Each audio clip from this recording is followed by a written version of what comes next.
Olá, eu sou Ligiane, professora, funcionária pública de Cabo Frio, Araruama. Estou aqui para contar um pouco da minha história, das estratégias e desafios que eu precisei enfrentar para concluir o mestrado na UF, né, nessa pandemia. Primeiramente, eu gostaria de agradecer aos organizadores do primeiro Encontro Brasileiro de Estratégias na Pós-Graduação, né, pela escolha do meu trabalho. Então, eu vou contextualizar um pouco da minha história e logo depois falar das estratégias que eu desenvolvi para enfrentar, né, todos os desafios que foram surgindo em meio ao percurso desse mestrado. Bom, título do meu trabalho: Mãe, professora, coordenadora e pesquisadora. Estratégias para concluir o mestrado em meio a uma pandemia.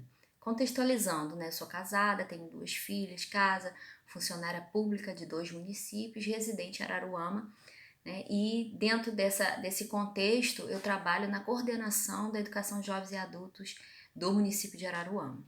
Dos desafios que eu precisei enfrentar, inicialmente, né, me deparei com a suspensão da licença para estudo. Os 2 municípios das quais eu trabalho existe essa possibilidade, né, de pedir licença para estudo, mas 3 meses antes de passar no processo seletivo, eu descobri que 2 meses antes, ou 3, se eu não me engano, o município tinha baixado um decreto de suspensão dessa licença, né? E aí já foi um grande desafio para mim ter que passar por essa situação e aí precisar elaborar estratégias para vencer essa dificuldade. Segundo desafio seria a pernoite no município de Niterói, né? Isso aí para mim me deixou bastante preocupada porque eu não conhecia, né? Passar pernoite em locais diversos, com pessoas diversas, enfim. Isso aí também causou bastante preocupação. Enfrentar a estrada, né, 200 quilômetros ida e volta de Araruama, né, o local onde resido, até Niterói, ida e volta, engarrafamentos e chegadas com atraso na universidade. Então, isso tudo foram desafios que eu precisei enfrentar. E um deles, que eu considero até o maior de todos, seria a pandemia, né? No período em que a gente iria a campo, iniciou a pandemia que dificultou sobremaneira essa ida a campo para fazer a pesquisa.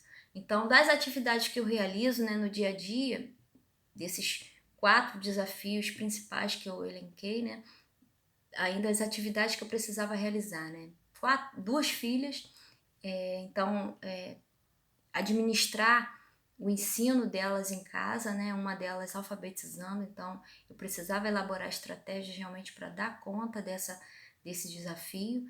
A ida a campo, que eu tinha a intenção de ir a 5 municípios, fazer a pesquisa do Plano Nacional de Educação, dentro da Meta 4, né, estudo sobre a inclusão nesses municípios.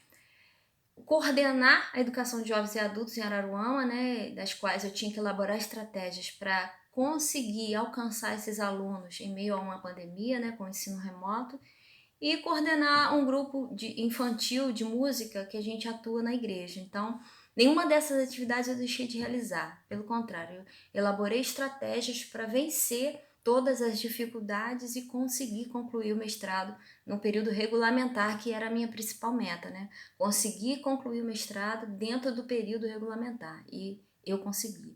Então, das estratégias que eu elaborei, eu priorizo 4 delas, que foi definir prioridades, dedicar exclusivamente a minha vida a essas prioridades, elaborar um horário de estudo e definir um período de descanso, né, durante a semana. Então, na definição das prioridades, por exemplo, quando era a semana de prova das minhas filhas, eu me dedicava exclusivamente a elas, né? Eu parava tudo da minha vida, literalmente, para me dedicar ao período de trabalho e realização de atividades e provas de estudos com as minhas filhas, né? A minha casa se tornou uma casa alfabetização, né? Eu coloquei cartazes por toda a casa, transformei a minha casa em um ambiente alfabetizador para dar conta de alfabetizar a minha filha, né? E a outra também, eu defini algumas prioridades com ela para orientá-la na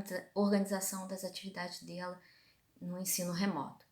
E dentro dessas prioridades era de dedicação exclusiva, que era a minha estratégia principal, dedicar exclusivamente a ela nessas prioridades. Defini também um horário de estudo, né? Eu precisava estudar em meio a tantas as atividades a serem feitas, também precisava estudar para o mestrado. Então, eu defini horários, né? Trabalhando, estudando, eu não poderia parar de trabalhar, né? Pedir licença, então eu dediquei alguns horários de estudo. No início, eu estudava de 10 da noite até as 2 da manhã. Depois foi ficando muito cansativo para mim, a visão foi falhando um pouco, então eu redefini esses horários. Eu passei a dormir cedo e acordar às 3 da manhã e ir até o horário, né, de 7, 8, que às vezes eu pegava no trabalho. Então, eu tinha um horário de estudo específico, 3 a 4 horas de estudo por dia. E nesse período, ou à noite ou de manhã bem cedinho. E um dia de descanso, isso aí eu não abri mão, eu tinha um dia para descansar ou meio período quando não dava tempo de fazer algumas atividades ao longo da semana, eu deixava a atividade para terminar no meio período de domingo, no outro período eu ia descansar com a minha família, ficar olhando o mar, né, a praia aqui de Araruama, né, a Lagoa de Araruama, então isso aí eu não abri mão. E dessa ida a campo, né, nos 2 municípios, eu elaborei a estratégia de enviar e-mail, porque não tinha como visitar o município em meio à pandemia. Então, 2 municípios eu consegui, porque eu iniciei em fevereiro, né? Então, até 15 de março eu consegui dar conta de 2 municípios, de fazer essa aproximação com 2 municípios, mas os outros não. Então, eu precisei elaborar a estratégia de envio de e-mails, né? Contatos telefônicos, contatos via aplicativos, áudios, vídeos, enfim. Eu tive que fazer esse tipo de aproximação para conseguir as informações necessárias para a minha pesquisa. Elaborei atividades em casa com as minhas filhas para poder dar essa assistência a elas em meio à pandemia.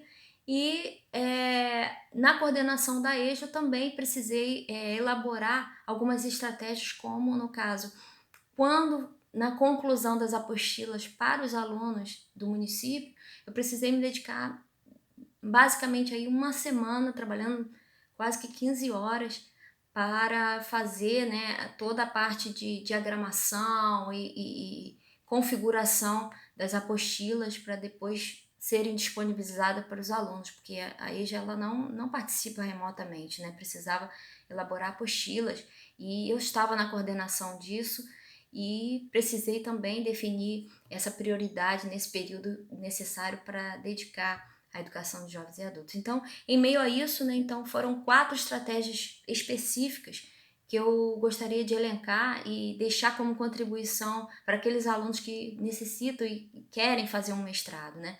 Primeiro, definir prioridades. Dessas prioridades, elaborar, né, estratégias de dedicação exclusiva para essas prioridades, né? Essa é a segunda estratégia. Terceira estratégia, horário de estudo. Tem que definir um horário de estudo. Não tem como depender de possibilidades que vão surgir, porque não vão surgir. Se você não definir um horário de estudo, você não consegue. E uma das coisas que eu considero assim, bastante importante é definir um dia de descanso. Porque se você não descansar, vai chegar um momento que você não vai querer olhar para as suas atividades, que foi no início que eu não tinha definido, né, essas estratégias, e teve um momento que eu não queria, teve uma semana que eu não queria olhar para nenhum texto. Então isso aí me atrasou bastante. Então é isso, gente. Deixo o meu recado, né? Se dediquem, definam estratégias, definam prioridades e não desistam, porque dificuldades vão surgir no meio do caminho, né? Quem diria que ia surgir uma pandemia? E em meio a tudo isso eu consegui definindo essas prioridades e alcancei a minha meta, que era terminar e defender no período regulamentado. Então, uma boa sorte a todos e, assim, se dediquem, estudem, né, definam prioridades que com certeza vocês vão conseguir alcançar. Um abraço a todos. Obrigada.